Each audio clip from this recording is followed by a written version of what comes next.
Give me 5 minutes of your time and I'll share something about life, God, and the Bible. Luke 17 verse 14. When he saw them, he said, "Go show yourselves to the priests." And as they went, they were cleansed. Luke 17 verse 14. Jesus had earlier healed a leper in Luke 5. Whether it is the first leper in Luke 5 or the 10 men in Luke 17, Jesus asks them to show themselves to the priests. The priests will see that they no longer have sores and declare them healed and cleansed. They are then allowed to enter the synagogue or the temple. The 10 men go to the priests. As they are on their way, they find that their sores are gone. However, we now come to the scandal of this story. Luke 17:15-16. One of them, when he saw he was healed, came back praising God in a loud voice. He threw himself at Jesus' feet and thanked him, and he was a Samaritan. All the 10 men do not return to Jesus to thank him. It is only the Samaritan, the outcast, the foreigner, who thanks Jesus.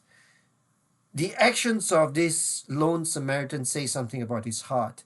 He comes back to Jesus. He's not quiet about it. He praises God in a loud voice. He throws himself at Jesus' feet. He thanks Jesus.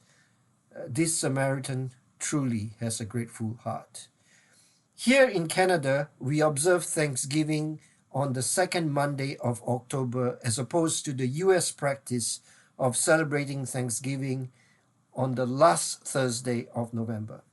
Whether Canadian or American, we celebrate Thanksgiving in acknowledgement of our gratefulness before God for a bountiful harvest.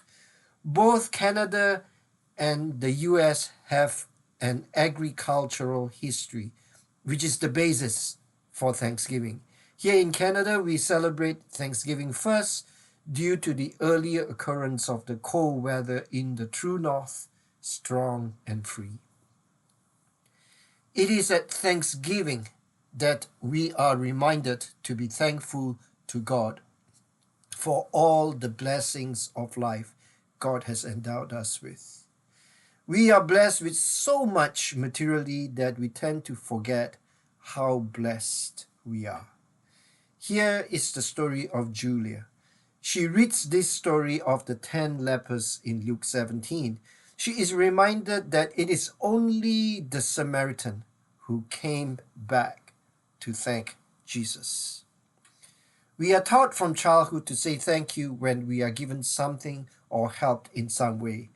Yet, having thanked someone once for a kindness shown us does not release us from responsibility to express our gratitude again for future kind acts.